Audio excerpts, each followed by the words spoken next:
Wah, ini lebih vulgar lagi nih bajunya nih. Bahwasanya ketika kita meluruskan, justru kita yang disalahkan.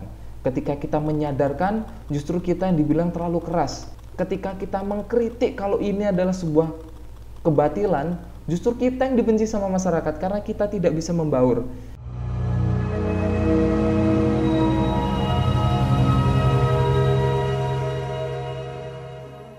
Bismillahirrahmanirrahim. Assalamualaikum warahmatullahi wabarakatuh. Alhamdulillahirrahmanirrahim. Allahumma sholli ala sayyidina Muhammad wa ala ali sayyidina Muhammad.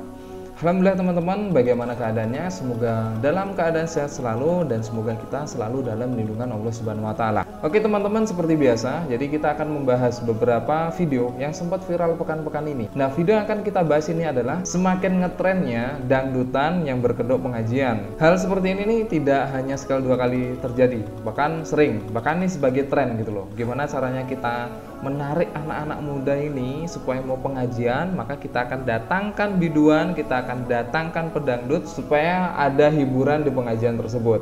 Ini sebenarnya suatu hal yang keliru ya. Sebelum kita bahas video kali ini, mari kita simak beberapa video yang cukup ngetren sekarang seperti yang saya bilang tadi, bahwasanya dangdutan yang berkedok pengajian. Mari kita simak video berikut ini. Panggung pengajian. Nah, ini yang kemarin sudah pernah saya bahas juga. Lihat tuh.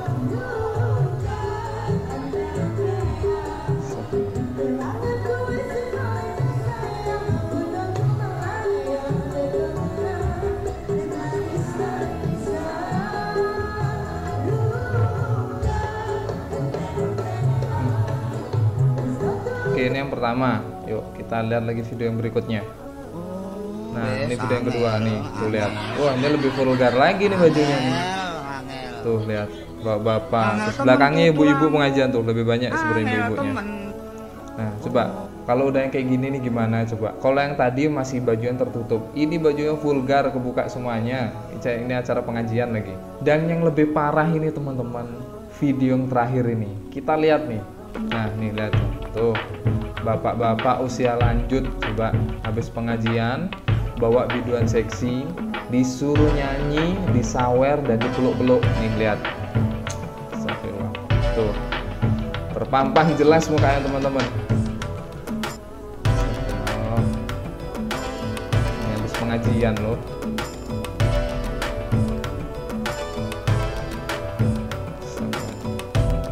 Tuh, dikerumuni. Gak cuma satu bahkan tuh, lihat. Dikerumuni, dipepet, disawer, dipeluk-peluk, udah. Astagfirullahaladzim.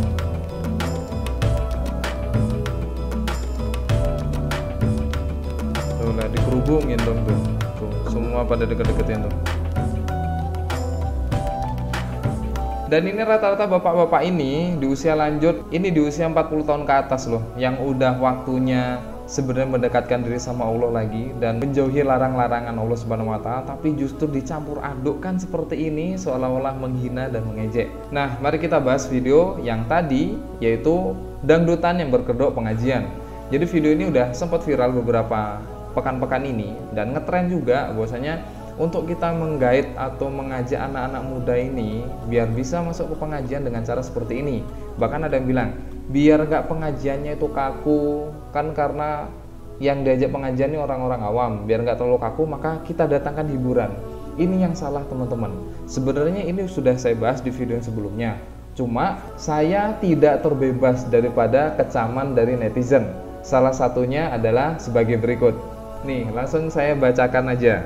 Jadi yang pertama ini, ngomong tok menilai itu bukan manusia bro. Jadi saya ini nggak berhak menilai bahwasannya ini pengajian ini benar atau enggak, pengajian ini nih sesuai dengan syarat Islam atau enggak, ini nggak boleh saya menilai. Terus yang kedua, ini bentuk yang didakwahkan seperti zaman wali, bentuk awal transformasi secara perlahan-lahan.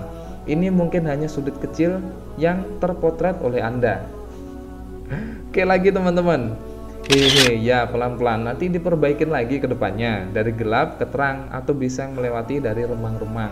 Dan bawahnya pun ada yang balas nih, ya betul banget, di zaman gini pemuda udah mau ikut pengajian aja udah syukur.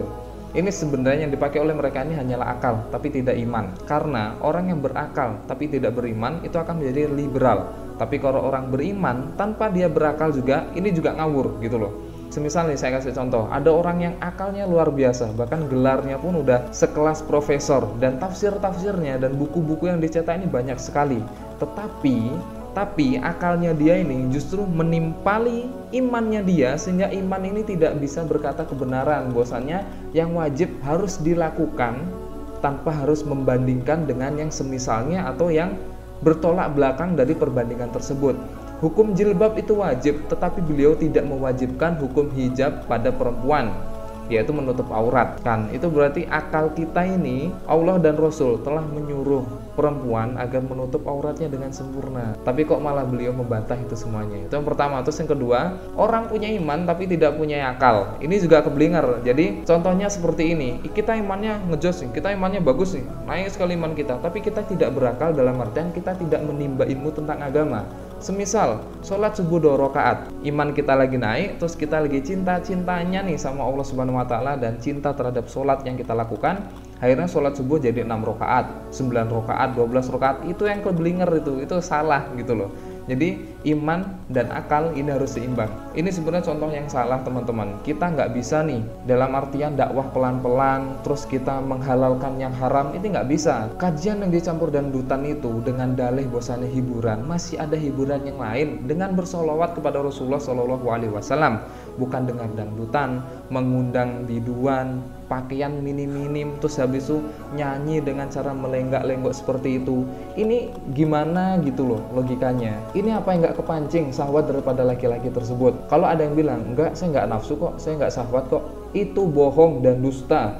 Karena fitnah terbesar pada laki-laki itu adalah wanita. Tadi itu kita lihat sendiri teman-teman, di depan banyak laki-laki, di belakang pun banyak perempuan lebih banyak lagi. Dan di depannya lagi ada biduan yang pakai baju seksi dan berjoget di tengah-tengah kajian. Coba. Terus tadi kakek-kakek itu lagi, orang tua ini harusnya mencontohkan dengan generasi yang lebih muda, tapi malah berkelakuan seperti ini. Apakah ini cerminan daripada moral agama masyarakat Indonesia pada saat ini? Bahwasanya ketika kita meluruskan, justru kita yang disalahkan. Ketika kita menyadarkan, justru kita yang dibilang terlalu keras. Ketika kita mengkritik kalau ini adalah sebuah kebatilan, justru kita yang dibenci sama masyarakat karena kita tidak bisa membaur. Ingat teman-teman, suatu hak dan suatu yang batil itu tidak bisa dicampur adukkan sehingga menjadi halal. Itu nggak bisa sama sekali. Seperti inilah contohnya. Kita boleh nggak wudhu? Boleh karena niatnya bagus. Tapi kalau wudhu pakai air kencing boleh atau nggak? Kan nggak boleh karena air kencing itu haram. Padahal unsur daripada air kencing ini sama seperti unsur air yang kita pakai wudhu, yaitu sama-sama unsur air, dan kita pakai wudhu dengan niatan yang baik kok kan. Di sana ini ada kekeliruan, jadi nggak bisa. Kalau semisal saudara-saudara kita di kalangan agama yang lain, mereka ibadah dengan cara dangdutan, terus habis bersuka cita, menyalakan musik di dalam rumah ibadahnya, udah biarin mereka, kita nggak usah ikut-ikutan. Karena metode ibadah di agama kita itu berbeda dengan mereka. Penerapan akidah dalam Islam itu berbeda dengan agama-agama yang lain. Jadi nggak usah dicampur adukan gitu loh. Ini suatu yang batil dicampur suatu yang hak, nggak ada ujungnya gitu loh. Udah pasti ini haram, jangan jadiin satu lagi gitu.